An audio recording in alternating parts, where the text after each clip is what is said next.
Welcome, ladies and gentlemen, to episode 15 of Vandals. I know, historically, we have North American guests, but we decided to actually go worldwide this time. We've reached out of the bounds of North American borders and shores, and we've reached across the pond to our friends in EMEA, which allows me to introduce our next guest and a dear friend of mine, Derke. Derke, how are you, man? I'm good. I'm good. Thank you for inviting me here. Bro, I honestly, this was probably overdue. With all the times that you've ratioed me on Twitter where I've randomly catch strays about stuff, I feel like we should have done this a long time ago. Yeah, I agree. All right. I want to start at the very beginning. I want to go into the past because this was a very controversial topic for a little while. And I just wanted to give for maybe people who had missed it, who didn't fully know what was going on. Let's go all the way back to Reykjavik to start things off, right? Fnatic qualifies, things look awesome, and then you get COVID. Let's start at the very beginning, right? You find out you have COVID, you find out you cannot travel with your team. What's that like, dude? Talk to me about how you felt in that moment. I mean, when I got told that I have COVID, I was like, probably like fake positive because I just landed to Finland and shit, and I was feeling really well that day. But still, I was like, yeah, this might be like really bad. Need to check it again. Went to do another test, and it's like positive too. Then I started feeling really bad because I was like, I'll probably miss this event as a whole. Because I got told if one of us gets COVID, he can go like 100%. Yeah. But then my manager told me like after that maybe if I get like a negative one in like next few days, I might go and play in the group stage. Mm-hmm. Then I was just like sitting, healing, basically trying my best to get negative test results, but I didn't get it as soon as possible for group stage. So because of that, I came very late and missed the group stage, even though it was like already negative. But because of riot rules back then, not even like government rules, riot rules, they told me I have to still quarantine like for a few days.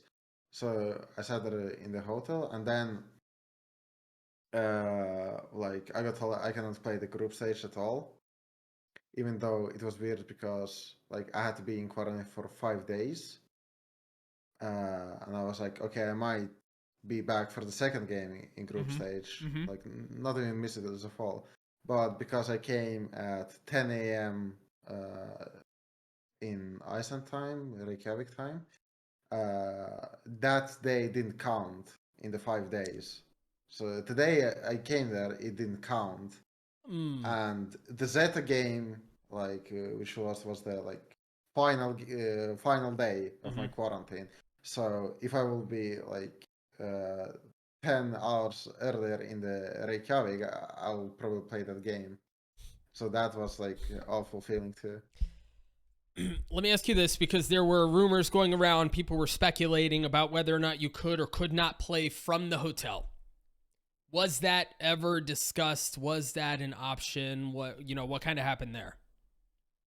I think it will be an option, but the problem was like that we brought a stand-in, Sure, which was hybrid at that time, and I think because of that, me and him switched for riot rules. I think me and him switched like kind of roles that he's the main player, I'm the substitute because I'm coming late, and because of that, there's no point of them like playing from the hotel, like making the team play for from the sub. hotel on the only one player, like just for a sub, because they already have a like player who can, like basic sixth player, we will say, not even like a sub. And what I found out is that if we wouldn't have brought Hyber, even though Riot told us, then we possibly could play from the hotel, like as a team even. I imagine. Well, let me ask you this: how hard was that for you to, you and I, we were kind of chatting while everything was going on. How hard was it for you to have to sit and watch?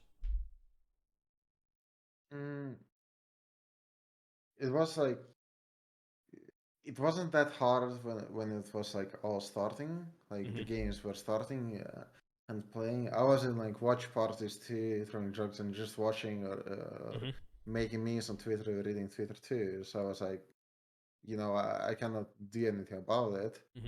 Like I can just sit and watch, so I cannot like stress too much about it.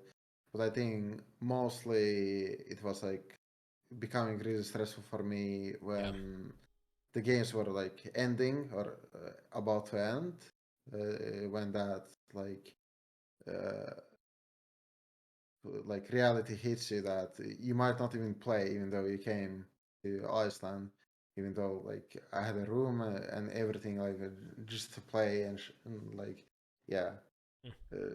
basically it was just like hard realizing like what's gonna happen after. And after we lost like 2 games, it was like, oh, it's over, and my quarantine is now over too, so I cannot even like do anything about that. And it's like have to go back to home in a couple of days and grind for the next season. I imagine that must have been miserable in a lot of ways to just have to sit there and watch. But let's leave the past in the past now. Let's move forward a little bit. All right, let's come back to reality, to present time. And let's talk about Chamber, okay?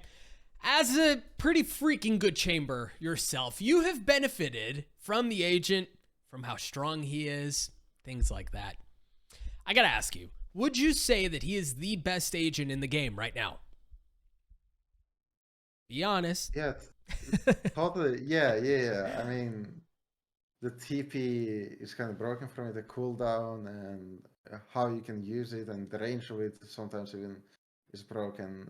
Even when you think about it a lot, it's like you can use it through the walls sometimes. So it's like not a really good thing when you can just sit in a position, like a random position, which is like hard to clear.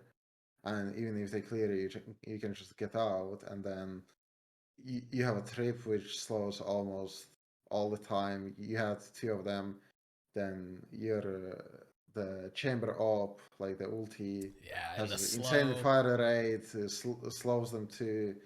And it's like, if you actually kill people like before that, you just get the ulti like a couple times a game, like sometimes 3 times in a half, which is like insane. And the Deagle headhunter, you can shoot with normal or pull it out instantly and shoot instantly. It's like broken too. It sometimes feels like the enemy just pulls out like 2 shots on you like instantly, and you cannot do about it sometimes. And I think when a good player learns the mechanics of like good timings and how to press like the buttons correctly and then just aim, it's like it's too broken, I feel like. I think that feels like the kicker with Chamber 2 is it's ultimately aim, right? Like if your aim is good, you're going to abuse that agent. Let me ask you this. Let's say you had to nerf Chamber today and you had to do one thing to nerf him. How do you do it? What do you target? I will either target the Alfajer rate or I will do the TP cooldown lower and maybe just like make the range of it smaller too. Sure. That's it probably. And one more thing I'll probably do too is reduce the switch rate to headhunter. Like it's just too fast. It's so fast. Yeah. It's so fast. Okay, let's talk Fnatic. Fnatic has historically picked up insane talent. Go all the way back to the very beginning. Like Fnatic has this thing to them where they're able to find crack talent. But you were their first real big signing, I would say. You go all the way back to last year. You're probably the first big real one. Can you share a bit about, given the history that they've had, can you share a bit about what that process was like? You getting scouted, How do they do it, man? How are they so good at finding just insanely good players? I think just the staff is the really good at picking up players, and it's like even though the team is playing, sometimes the like staff likes to look at other players, just like noting players when we play scrims or whatever. If someone does good against us, or just like shows a good performance, like people note that player down usually, and we're just like, okay, we'll see what he does like in a month or two, or how his career is gonna be.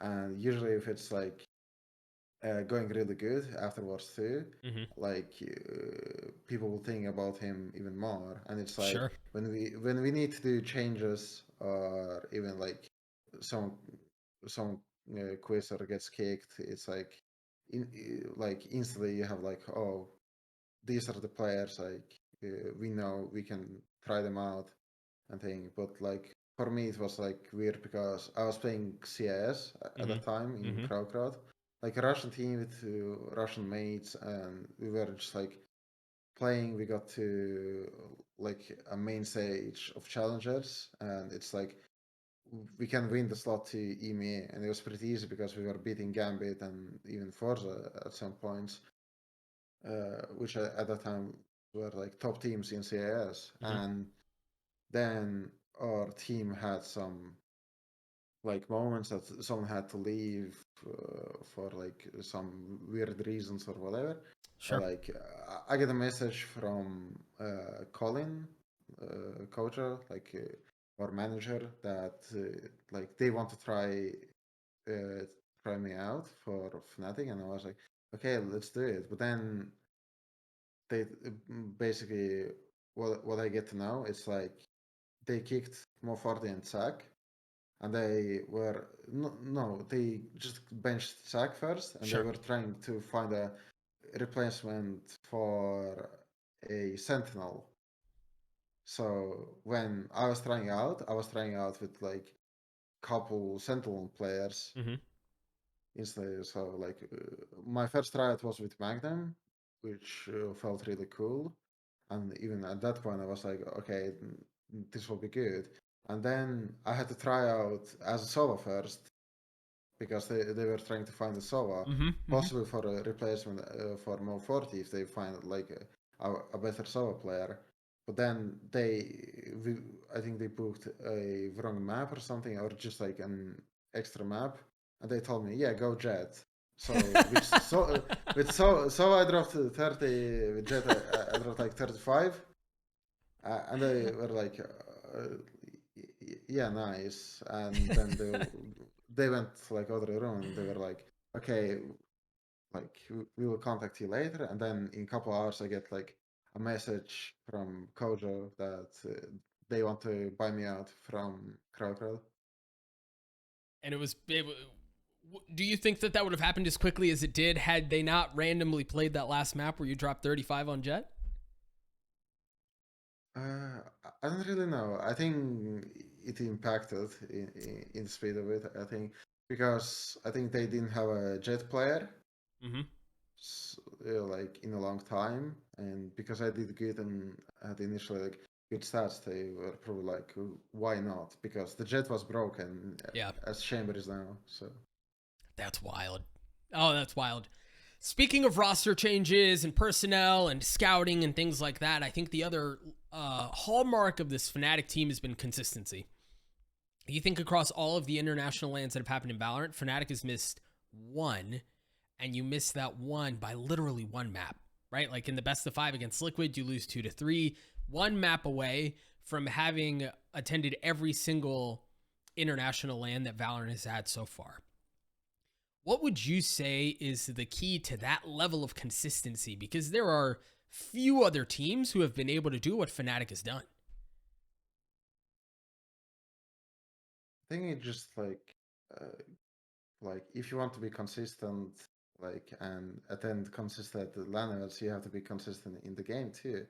Which is like you have to be consistent tracking, playing a lot by yourself too, and just like making everything possible for that. And we practiced a lot always, and everyone has done a lot of work, especially Boaster and Mini, like in tactical side of Valorant, and like others have to do the individual one, like play rank, play prax, like just grind a lot, and we've been doing that a lot. We have like every player has own roles, and it's like super consistent with it. So like if you need to switch an agent or try an agent, we already know which player is going to do that. So like it's just like structured mechanic for us, and like very consistent, and we play a lot. So I think that just like shows our results too. Even with some of the roster changes, I think that's just so astounding to me. Again, is given all of the roster changes that you guys have gone through from the beginning of Fnatic up until today, to have that level of consistency is insane. I imagine that would suggest that some of the scouting process has to include showing individually a willingness to just grind aside from everything else. Is that fair to say? Yeah, I mean, we always, when we try to pick up someone new, we're like thinking if the player plays a lot too, and like is really passionate about it, because I felt like in some tryouts people were a bit bored or sounded a bit bored, and it's like, you know, there's not that far in them. But then there's some players like even like Alfajer who like come into tryouts and like show that they want to play, like just emotions and like how they play. It's like really nice. And even though not all the maps that he played were like super perfect, or like in some in some of the maps he didn't do his best and he was like stressed about it, we knew that he cares a lot and is just passionate about it, you know, like about playing.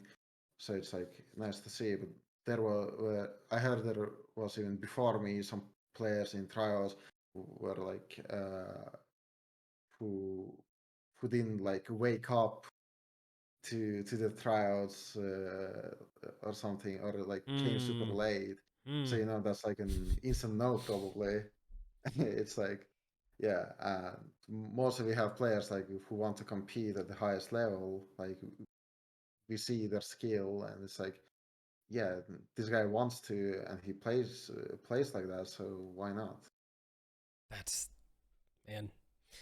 Let's talk a little bit more about Alfajer, because he's been probably the hottest signing in EU, right? Like the kid, everybody's talking about him. He's super young. You mentioned that he's passionate. He shows up. He's ready to work. He wants to play. Is there anything? Let me ask it this way. What is it that you feel like he brings to the larger Fnatic roster? Like what is it that he provides to this greater ecosystem that may have perhaps been lacking previously? Well, he's like a really fun guy to play with. So the vibes are good. Yeah, the vibe is really good always, like the jokes and everything. Then his firepower is awesome too. So he hits his shots. He knows what to do, and he's very like versatile player, and he can play many agents. Like he can play sentinels, duelists, like really easily, which was like why it was so easy for me to go chamber and for him to go raise. And just like the amount of like fun, for example, he brings to me sometimes, like nice. And also like I think the amount he puts in the game, the work and how much he plays, like makes others want to play more. At least for me it's like that, because when I see that kid play a lot and like do really good, I want to do the same, and it kind of like pushes me too to like play or like improve too, and like even see some cool things from him, and just like take them adapt. And like when you show something to him, he takes them like super well too, and just like we just adapt easily around him and like with him, and it's just like super nice. And he's young, dude. I often think about like these young guys like this, and when they're already displaying maturity and grind and like they're coachable and they're teachable, and they're still going to mature even more. That just blows my mind. There is another special player on your roster. People talk about him a lot, and for good reason. Boaster. He obviously is the leader for the team. He is very boisterous, if you will, in how he carries himself. Great personality, but internally, right? Like get behind the scenes, right? Away from the cameras, away from, everything else when you're in scrims or when you're in a timeout and you're down in a series, things like that. What is it that makes Boaster so unique? What is it that makes him so special? Well, I think first of all, he's like a super good friend, probably to every player. So like for me, he's a super good friend and a leader too. He knows like the line between teaching stuff and like not overreacting too. So like he can be a teacher and can be a friend too, which is like a good combination for us and for me especially. And like knows when to say things, like even though you don't want to hear them maybe.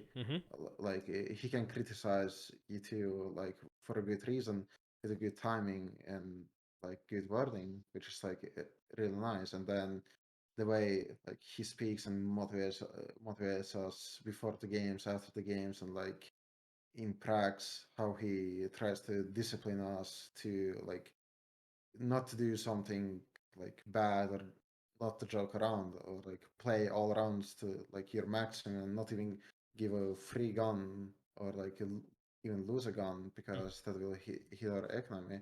It's like all of those things come into one, and he's a really good leader. And like I've been playing with him for like over a year now, and he's like always improved on that. Like I can feel that he improves on it like every event, every match that we play on. And then the amount of work he puts in, it's like he always sits in server in a call with me, and they just try to find things. They would review a lot too, to like see the mistakes, try to correct them, and find something new, which is like really insane and helpful because they put a lot of time into it, and then like everything becomes fixed, and he knows how to play the game however he wants, to make the team play like however he wants, and also to give some of the freedom to other players, which is like super nice for us. He seems like a special leader in a lot of ways, and it almost seems like his most valuable asset is his leadership, just in general. As we think about that, that's obviously one of the large contributing factors to the stage that you guys have had. You go 5-0 in the regular stage. You've qualified for Copenhagen at this point. I think you've dropped 3 maps in total, 2 of them to the same team, and one of those 3 was an overtime loss, like 14-12. Easily could have gone the other way. Is this the best Fnatic that the world has ever seen?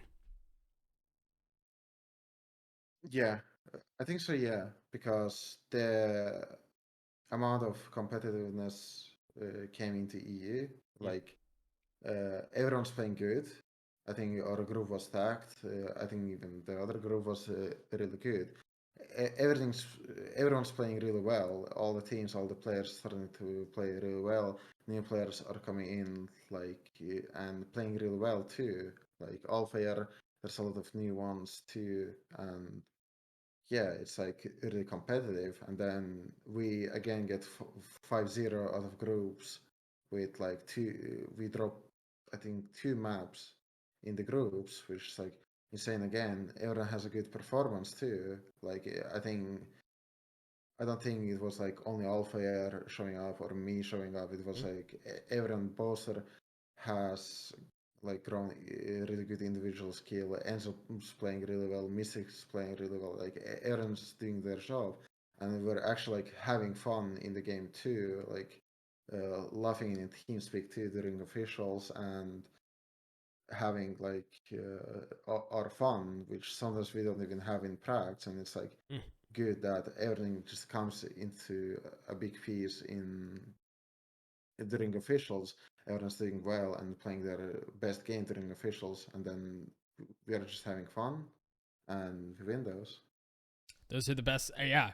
And that comes when it comes easily like that, like when you guys are vibing in TeamSpeak and everything's clicking, obviously it bodes well. And again, you mentioned the performance that you guys have had in the stage, the record that you have coming into it. At this point, you're fighting for seeding in Copenhagen, and obviously that can go any which way, but I'm really, really excited to see how you guys perform there, again, on the international stage.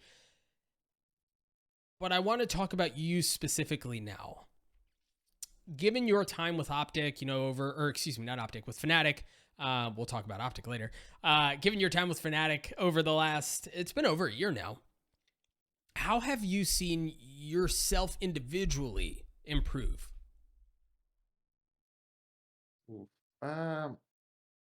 Mostly probably as a person and more of an outside of the game perspective. Like I became more vocal in the team because when I came, I was like shy kid, didn't talk much. I was just like, oh, Derke, go kill, yeah, let's go.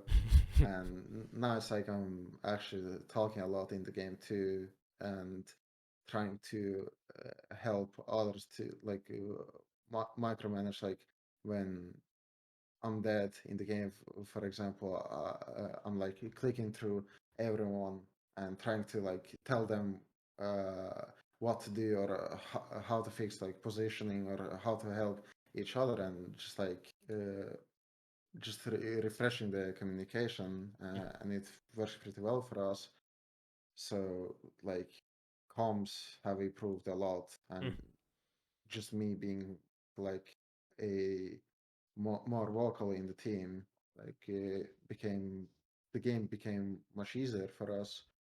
And then I think I started adapting to agents a bit more, like, and playing more passive too, because I think that was one of my like big strengths and weaknesses at the same time. Because even like last year Iceland, you saw me like against crew, like going on the A bomb side in like 10 seconds, killing two, and then in the finals, dying to Sentinels in 10 seconds. And it's like, because I used to do the same thing all the time and not think about it really much, because I was like, oh, if it's working, I'm gonna keep doing that. Right, yeah.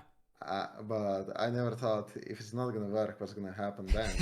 and now, like after all those events, matches I have played, it's like I learned how to like chill a bit sometimes, when to play passive, when to play aggressive, and it's like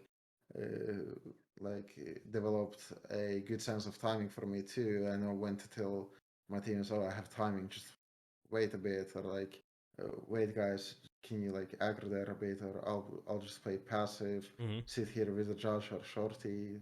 It's like, yeah, it's just like more of understanding of the game just came a lot easier, and I don't do same dumb mistakes as I did like before a year ago when I used to push everything.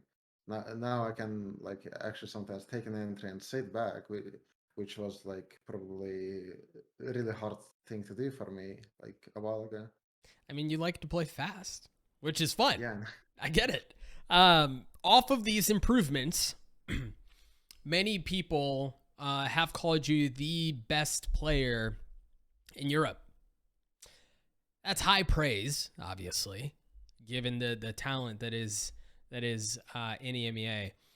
How do you think you compare to Ye from OpTic? Yay.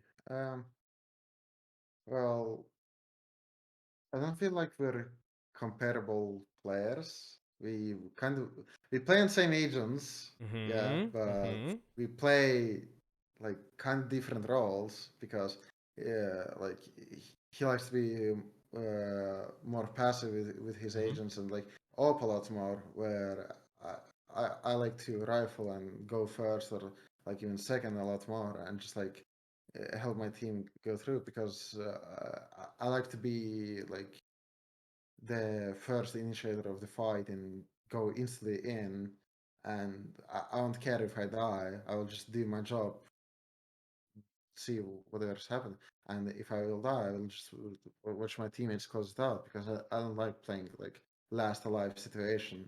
Like I kind of hate that, to be honest, and that's why it kind of shows me that I can compare myself to him. Sure. But still, it's like even in pracs, when I play sometimes or in officials, my like coach sometimes tells me, "Oh, Derke, you're too aggressive. You're playing it like a jet. You're trying to enter all the time. Just go sit somewhere, play like a yay. Wait for them to come into you." But, I learned a lot of things from watching like the angles, some passive angles, and things like that. And it's like insane how much even I can learn from him because it's like two different styles, but still, it's like we have two different styles. Yeah. We play same agents, but yeah, I think he shines more on his role by like playing more passively or searching when he needs to. He knows the timings pretty well, the angles, and yeah. But I'm like shining more on an entry role, even though now I'm playing chamber. I still have like high first kill, first death percentages because I like to initiate those fights. And that's why I even took the chamber agent for myself when my coach and Boaster like asked what do I want to play when Alfajer came in. Like if I want to play Razor Chamber, I was like, you know what, I'll rather play Chamber because Razor is more static. You have to sit and wait for the timing to throw an 8 and then go in. Or like as an attack, you will always have to do the same things.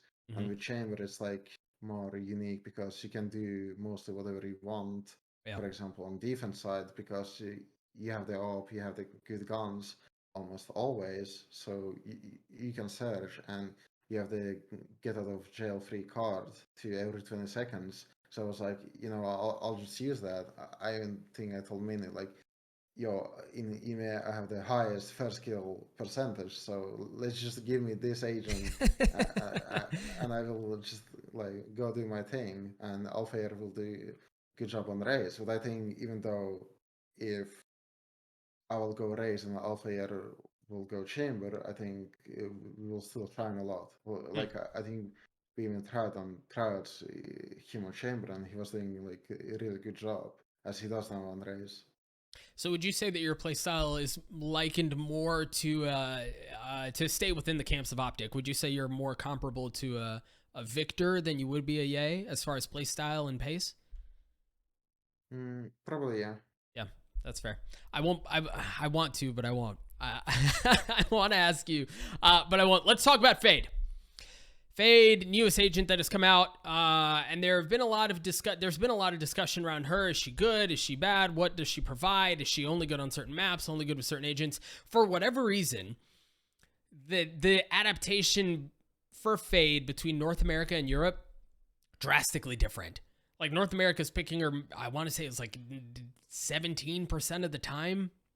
Whereas in Europe, you guys are picking her close to 45% of the time, roughly in that area. Why do you think that gap is so different between EU and NA?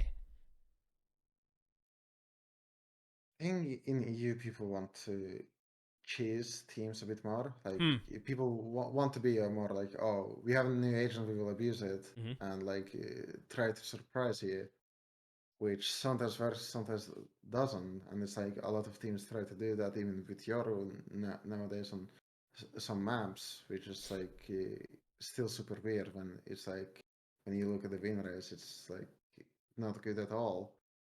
But we, for example, we found Fade really good for our playstyle and how strong she is with her dogs and even ulti. And like Enzo instantly learned how to use her because he played a lot and we grinded. So we just decided to adapt it on some maps, and it has worked pretty well for us. With some EU teams, when I watch them, it's still doesn't feel like they know how to play her, or they pick on her on the mass where she's like just bad, you know. With NA, I don't know much because I don't watch a lot. It just felt like people don't want to experiment with it right now. But then I remember when Astra came out, NA was almost the only region who did experiment with that, and EU came very late with it, which is super weird for me now. Let's talk Copenhagen. If all goes well, Copenhagen will be the first international LAN with a crowd. And that's exciting for a myriad of reasons. But for some players, that can be more detrimental than helpful. Do you foresee crowds having an impact on how teams perform there in Copenhagen? I would say yeah. Mostly comes out of experience, what player thinks and things in his head. But I think people who play in front of a crowd for the first time will feel some sort of pressure, and it can be both. It can either make you crumble or it can make you shine more, like on the stage, which is like just a question what goes in the brain of a player and how he thinks about it. But if he keeps thinking about the crowd and or like how he performs, I think the player will perform badly. Which is like when experienced player comes in, they just don't care about it. Speaking of Copenhagen, I have thought through all of the possibilities. Okay, I have done all of the permutations in my head, the mental gymnastics to come to what I believe would be the dream matchup in all of Copenhagen, and it would be Fnatic versus OpTic. Okay, they are sitting atop of the world right now. They've won Reykjavik. They look really good domestically again, so there was no like hangover period or anything like that. They somehow seem like they've gotten better than when we saw them last, which is kind of crazy to say. What is it that you think, in your opinion, what is it that makes OpTic so good?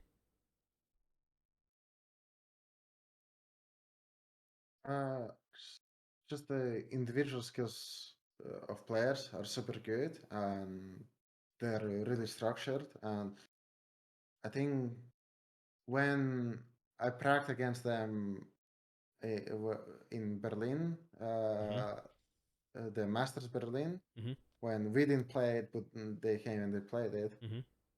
We practiced against them a couple of times, and I think we were champs. And it was like, most for me, felt like everyone's hitting their shots there. Everyone's playing agents super well, but they were really probably one of the most disciplined teams, along with Gambit. For me, like no one was actually like doing some like questionable things, and it was like always like real discipline and hard and a good teamwork, and it felt like the players had a good chemistry and knew what they're doing together all the time. Like comps were always good, and yeah, I think everyone's doing in the team a good job too, especially Yay. And it's like in practice too, I remember like one round, like I get a clutch 1v4 or something, just because they like are undisciplined. Only one round, and like I get a clutch 1v4. We started laughing just out of nowhere because I think I had a deagle or something. Mystic writes in the chat, I don't know why, El Chapo, and then yeah, next round on Ascend pushes B alone, kills 5. And the chat just goes like, I remember Maru just types like El Diablo in the chat, and we just started laughing because like one guy kills 4 like all in the head like almost instantly in one round, and in the second yeah just goes pushes in and kills everyone, and we're like okay nice, and so everyone just starts laughing, and it was a nice like moment, bragging whatever, and like those moments make me feel like if we will match against them, it would be like really fun. I feel like I don't think there's any NA team right now that I would want to match more than them. Last question that I have for you. Okay, imagine this for me: We're in Copenhagen, whatever arena there. I don't even know where it is. We're in an arena. It's packed out. People are going nuts. It's map 5. You're in triple overtime, and it comes down to a 1v1. Who from your team do you want in that position? I'll say Boaster. Boaster, not you. Yeah, nah. As I said before, I'm like, hey, wait, my cam. So I turned it off and on really fast. Yeah, you're good. I don't know why it's like that. So Boaster because, well, I don't like playing 1v1s. Oh, that's true. You did say that. Yeah. Like, I don't like being in those last alive situations. But always when I watch Boaster, he always wins, like, clutches, 1v1s, 1v2s, always, like, doing super good in them. And it's, like, always very fun to watch. And he's a leader, and he has a lot of fans, like, and a lot of people, like, admire him. And then the way he acts on stage. So like I can't imagine like 1v1 last map when I know like he wants to win like champions a lot. Like we in the team all dream about it. Mm-hmm. And it's like I just feel like if someone will do it, it will probably be him, and it will be like really iconic because I feel like if he will win that, I don't know what he will do on stage after that. When he will stand up, like I just can't imagine. But I think it will be really cool. Yeah, given his walkouts, his reactions, all of it, I'm sure it would be iconic. That was the perfect word to describe what that would look like. Friends, that's gonna do it for this episode of Vandals. Derke, thank you so much for joining me. Best of luck as you continue to move towards Copenhagen and then Copenhagen itself. And for those of you who are watching, if you enjoy the content, please engage with the channels, like, comment, subscribe, all of the things that you know have to happen in order to keep the show going. And then lastly, if you have any recommendations on who you want next on the show, drop them in the comments below. Drop it in the chat. Let me know who you think. But again, that's going to do it for this. We'll see you next time.